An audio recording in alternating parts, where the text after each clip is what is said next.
Hello and welcome to me doing another Beatle. This one is George Harrison, as the title says. I actually really like George's humour. I think it's very dry. I've always enjoyed that. I could listen to hours of interviews with him and not be bored. So I thought, well, I'll do a few of his singles. Now, generally, the reason why I do the picture sleeve stuff is because it's the idea is because it's a little bit something to look at as opposed to this. Everyone clicks right off now. But I'll go through some of the others as well. So anyway, first up is the German copy of My Sweet Lord. And to think that he was sued for something like 3 notes or something like that, it was just ridiculous. That I couldn't really see the chord progression or something, but I always quite liked the song. It was definitely, well, you certainly could say it's very spiritual, and that's the Australian version. Yeah. Just checking if I got it at the right place. And okay, this is the UK version. Very could it be any darker? You might just see a nose or something like that there. A nose and an apple. I suppose you can honestly say that it smells like an apple. And next up is the Italian copy of What Is Life.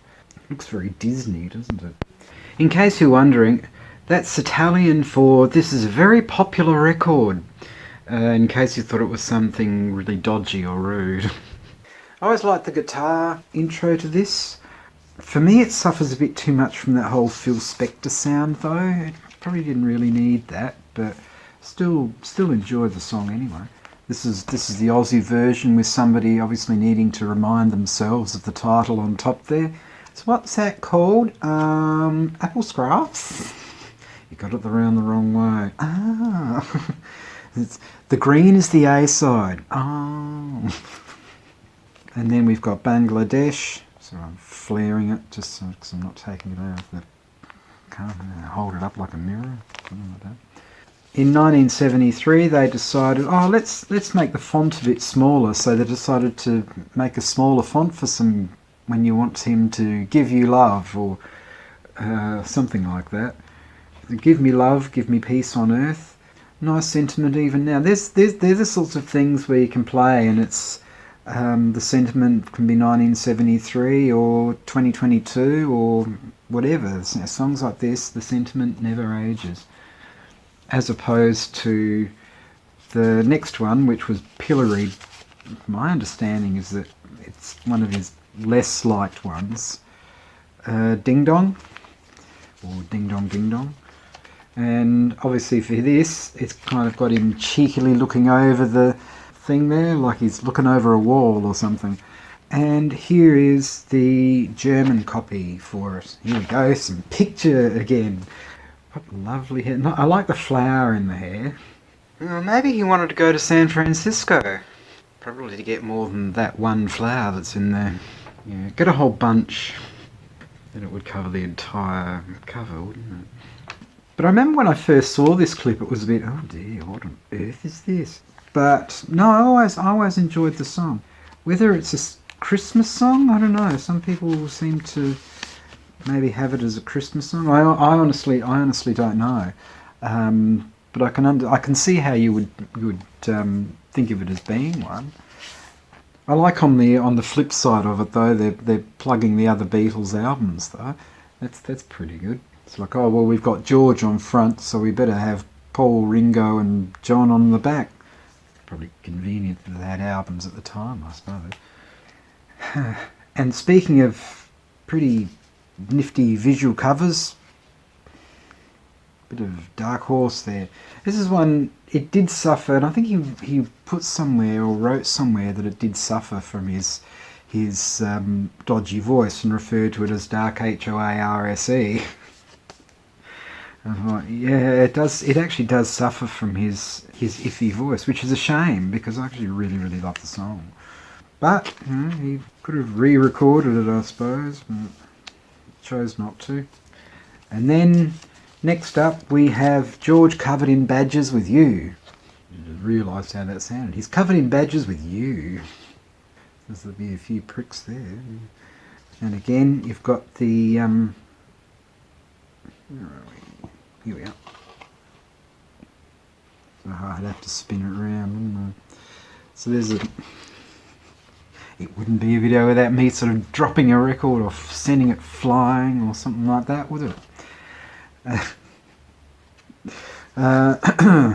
So we have got a bit of extra texture there, and that's come about from me throwing the thing around. The ringware's not caused from me throwing around, it was actually the way I bought it. I thought I'd better clarify that. I always make sure these things are stored properly. Now, next one, I'm not sure why this was released as a single. This is obviously the Australian version of This Car Can't Keep From Growing. I suppose you could have that. This car can't keep from grinding. Right. Yes. So, what's your new single? Oh, then again, it's he likes his motor racing, so perhaps it's not so much of a flub after all. And next up is the French copy of Crackerbox Palace, or would that from France be Crackerbox Palais? Not sure. But whatever it is, it's a palace which is a crackerbox. I wonder what was in that crackerbox. Depends on how big the box was, I guess.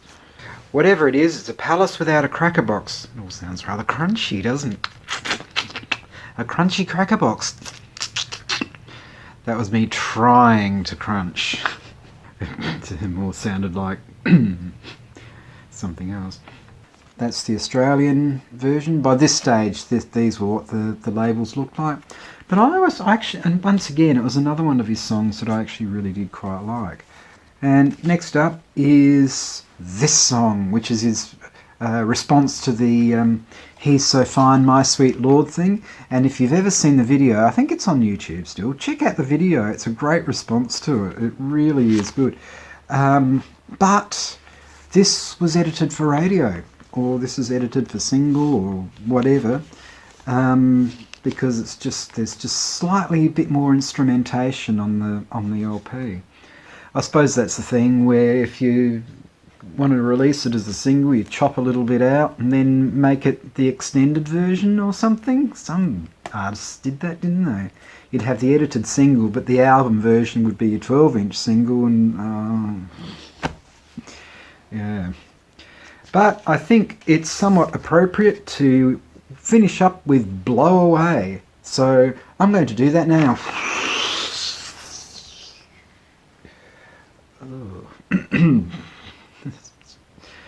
No, not that kind of wind. Yeah, when I first heard this, I thought, yeah, this is a really pleasant song. It definitely has a story. But that last verse always felt like it was a bit one too many. But doesn't affect my enjoyment of the song. It's just that when I'm listening to the song, I sort of am a bit surprised when that last verse comes in. But never mind, it's still good. I had to read the lyric to Yang to the Yin because I'm like, what is he singing there? So looked up the lyrics, and it was sort of, oh, that's what it is. So he's not being rude after all. Why he got the perm though? I guess given that it was something trendy, but I just can't imagine George sitting in the hairdressing thing with the curlers in his hair. I'm just imagining him, how long does this take? Can't you hurry it up? I haven't got all day, sort of thing. Who knows? It's like, yeah, just sitting in the hairdresser's chair, kind of like, oh, good grief, why did I just, you can't have half a perm. Mind you, by the mid-80s, you probably couldn't you, with some of the hairstyles that were doing the rounds? So like, anyway, on that note, I shall blow away. All I've got to do is to... Anyway, thank you very much for watching. I do appreciate your viewership and everything like that. And please do all the likes and subscribe and the bells and the whistles and everything like that. And thank you very much for watching, and hopefully I shall see you in the next one. Ciao. I welcome you to Crackerbox Palace. I should have done that at the start, shouldn't I? So, I welcome you to Crackerbox Palace and then I'll blow away. Alright, see ya.